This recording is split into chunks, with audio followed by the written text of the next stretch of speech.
Assalamualaikum warahmatullahi wabarakatuh. Apa kabar anak-anak? Semoga kalian senantiasa sehat dan senantiasa diberi perlindungan oleh Allah Subhanahu wa Ta'ala ya.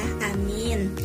Nah, kemarin ibu kan sudah menyuruh kalian untuk mempelajari secara mandiri mengenai bab ibadah haji dan umroh. Maka hari ini ibu akan membahas kembali mengenai ibadah haji dan umroh itu. Agar apa? Agar kalian bisa memahaminya lebih dalam lagi. Baik, kita mulai ya. Bismillah. Pertama, ibu akan membahas mengenai ibadah haji. Lalu selanjutnya baru ibadah umroh ya. Oke, tentu sebelum kita mengetahui lebih jauh mengenai ibadah haji, kita harus tahu dulu dong, apa sih ibadah haji itu? Nah, ibadah haji menurut syara bermaksud menyengaja mengunjungi Baitullah di Mekah untuk melaksanakan rangkaian ibadah yang telah diatur ketentuan dan tata caranya oleh syariat agama Islam. Lalu, hukum melaksanakan ibadah haji adalah wajib bagi orang Islam yang mampu, dan kewajiban itu hanya sekali seumur hidup. Hal ini sesuai dengan firman Allah dalam Quran Surah Al-Imran ayat 97 yang artinya, di sana terdapat tanda-tanda yang jelas, diantaranya makam Ibrahim. Barang siapa memasukinya, Baitullah amanlah dia. Dan di antara kewajiban manusia terhadap Allah adalah melaksanakan ibadah haji ke Baitullah, yaitu bagi orang-orang yang mampu mengadakan perjalanan ke sana. Barang siapa mengingkari kewajiban haji, maka ketahuilah Allah Maha Kaya, tidak memerlukan sesuatu dari seluruh alam. Masya Allah. Selanjutnya, syarat wajib haji. Di sini ada 5. Yang pertama, Islam. Di luar agama Islam itu tidak wajib. Yang kedua, berakal sehat, tidak gila ya, alias waras. Yang ketiga, balik, sudah dewasa. Jadi kalau untuk anak kecil belum bisa ya. Adapun jika ada anak kecil yang ikut orang tuanya ibadah haji, maka belum bisa dikatakan kewajibannya terlaksana. Jadi nanti setelah ia dewasa, ia tetap harus melaksanakan ibadah haji kembali. Yang keempat, merdeka. Melaksanakan ibadah haji bagi hamba saya itu tidak wajib, karena ibadah haji itu memerlukan waktu yang lama, yang mengakibatkan terabaikannya hak-hak majikannya. Lalu yang kelima, mampu. Orang yang berhaji harus punya biaya untuk perjalanannya, dan tentunya juga kondisi fisiknya itu harus sehat, sehingga dapat melaksanakan ibadah haji dengan aman. Nah, ada syarat, pasti ada rukun. Di sini rukun haji ada 6. Yang pertama, ihram. Berniat untuk ibadah haji atau umroh atau keduanya dengan mengenakan pakaian ihram. Sebelum melaksanakan ihram, disunahkan mandi, memakai wewangian, memotong rambut, mencukur kumis, baru mengenakan pakaian ihram. Yang kedua, wukuf. Tinggal di Padang Arafah pada tanggal 9 Zulhijjah sejak matahari tergelincir sampai tanggal 10 Zulhijjah terbitnya fajar. Jemaah yang tidak bisa berdiri boleh melaksanakannya dengan berbaring ataupun duduk. Yang ketiga, tawaf adalah mengelilingi Ka'bah sebanyak 7 kali yang dimulai dari Hajar Aswad dengan posisi Ka'bah berada di sebelah kiri jemaah. Balikan arah jarum jam ya. Tawaf yang termasuk rukun haji adalah tawaf ifadah. Saat melaksanakan tawaf harus suci dari hadas dan bersih dari najis serta menutup aurat.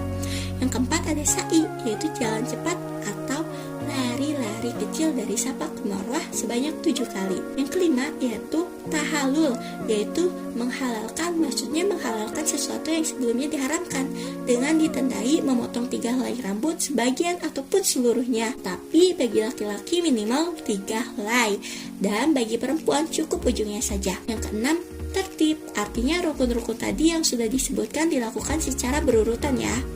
Oke, next kita akan membahas mengenai wajib haji. Sini ada ihram dari mikot, yakni ihram dari mikot adalah berniat haji dari tempat dan waktu yang telah ditentukan. Mikot sendiri terbagi menjadi 2, yaitu ada mikot makani, tempat dimulainya ibadah haji, dan ada mikot yamani, waktu pelaksanaan ibadah haji. Nah, di sini mikot makani ini ada beberapa macam, yakni ibu bacakan ya. Julhulaifah, Madinah dan daerah atau negeri yang sejajar Madinah, Juhfah, Syam, Mesir dan Maghrib, serta negeri yang sejajar dengan ketiga negeri tersebut, Yalamlam, Yaman dan negeri yang sejajar dengannya seperti Indonesia dan India, Kornul Manajil, Najdil Yaman dan Najdil Hijaz, serta negeri yang sejajar dengannya, Jatu Irkin, Irak dan negeri yang sejajar dengannya, yang terakhir negeri-negeri yang ada di sekitar Mekah. Lalu ada mikot yamani, waktu pelaksanaannya ibadah haji. Waktunya dimulai dari bulan Syawal sampai terbit fajar tanggal 10 Zulhijjah. Di antara bulan Syawal dan Zulhijjah ada bulan Zulkaidah. Yang kedua, bermalam di Muzdalifah, yaitu dari setelah tengah malam 10 Zulhijjah setelah dari Padang Arafah sampai terbit fajar. Yang ketiga, mabit di Mina, yaitu bermalam di Mina pada hari tasyrik 11, 12, dan 13 Zulhijjah. Yang keempat, melontar jumroh Aqobah pada hari raya haji. Yang kelima, melontar 3 jumroh, yaitu Ula, Wusto, dan Aqobah. Lalu yang keenam ada tawaf wado, yaitu tawaf yang dilaksanakan sewaktu akan meninggalkan Mekah. Yang ketujuh, tidak melakukan perbuatan yang dilarang selama ihram. Apa sajakah larangan selama haji ataupun selama ihram tersebut?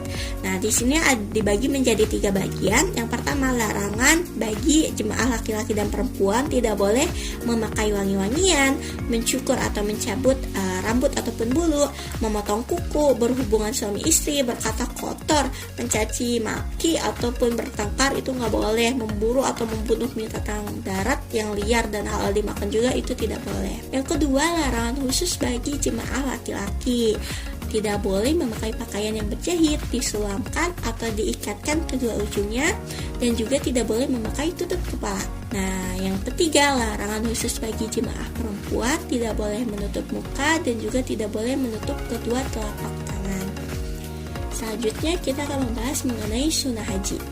Di sini ada beberapa ya. Yang pertama itu mengerjakan haji ifrad, yakni ihram untuk haji dahulu baru umrah, lalu membaca talbiyah. Labbaik Allahumma labbaik, labbaik la syarika laka labbaik, innal hamda wan ni'mata laka wal mulk la syarika lak.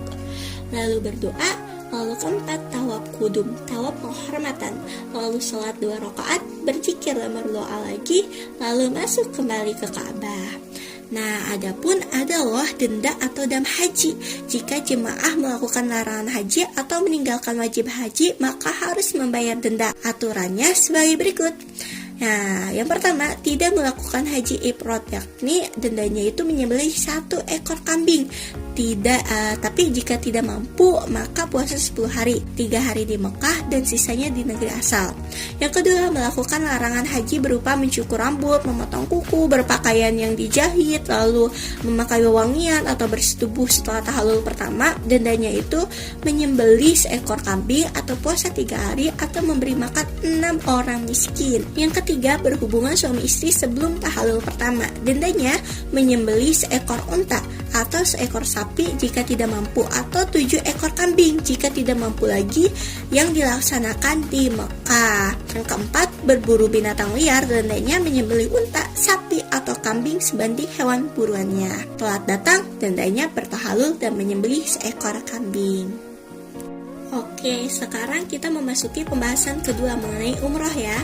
Umroh yaitu berkunjung ke Baitullah di Mekah untuk melaksanakan rangkaian ibadah dengan syarat tertentu, sedangkan waktunya kapan saja, sepanjang tahun tidak ditentukan. Hukumnya adalah fardu ain atas umat Islam sekali dalam seumur hidupnya. Firman-Nya ada dalam Quran Surah Al-Baqarah ayat 196 yang bunyinya, wa atimul hajja wal umrata lillah, dan sempurnakanlah ibadah haji dan umroh karena Allah. Selanjutnya, syarat umroh. Syarat bagi orang yang akan melaksanakan ibadah umroh yaitu sama dengan syarat bagi yang melaksanakan ibadah haji, yakni Islam, berakal sehat, balik, merdeka, mampu. Rukun umroh juga sama kayak ibadah haji, tapi di umroh tidak ada wukuf, jadi ihram, tawaf, sa'i, tahallul, dan takbir. Sedangkan syarat wajib umroh hanya ada 2. Yang pertama, ihram dari mikotnya, di mana mikot makaninya sama dengan mikot haji, namun mikot yamaninya sepanjang tahun. Yang kedua, tidak melakukan perbuatan yang dilarang selama ihram, yang isinya sama dengan larangan ibadah haji. Jika jemaah umroh melakukan larangan umroh, maka dendanya sama seperti yang ibadah haji. Nah, terakhir hikmah haji dan umroh. Ada banyak sih, tapi di sini ibu hanya menyebutkan 6 saja ya. Yang pertama, diampuni dosanya oleh Allah Subhanahu wa taala sehingga dirinya akan kembali suci. Kedua, mendapatkan nikmat dan pahala istimewa. Yang ketiga, mendapatkan balasan surga jika ibadah hajinya dan umrohnya diterima oleh Allah, menjadi mabrur. Nah, lalu yang keempat, melatih sabar dan disiplin. Yang kelima, doa yang dipanjatkan oleh jemaah haji dan umroh akan dikabulkan oleh Allah Subhanahu wa taala. Yang keenam, terwujudnya persaudaraan, persatuan dan kesatuan umat Islam. Yang ketujuh, dan lain sebagainya. Banyak sekali ya. Kalian boleh mencarinya di internet ataupun buku pendamping kalian. Oke, mungkin itulah pembahasan ulang mengenai bab ibadah haji dan umroh. Jika ada yang masih bingung atau ingin ditanyakan, silakan bisa ketik pertanyaannya di kolom komentar atau bisa japri juga melalui WhatsApp ya. Ada sepatah dua patah dari ibu, yaitu lanjutkan saja semua mimpi-mimpi baik kalian, karena Allah Maha Kuasa untuk mewujudkannya. Memohonlah kepadanya disertai dengan berikhtiar memantaskan diri untuk menggapai mimpi-mimpi baik itu. Semoga kelak kita bisa mengunjungi Baitullah ya. Amin. Akhirul kalam. Wassalamualaikum warahmatullahi wabarakatuh.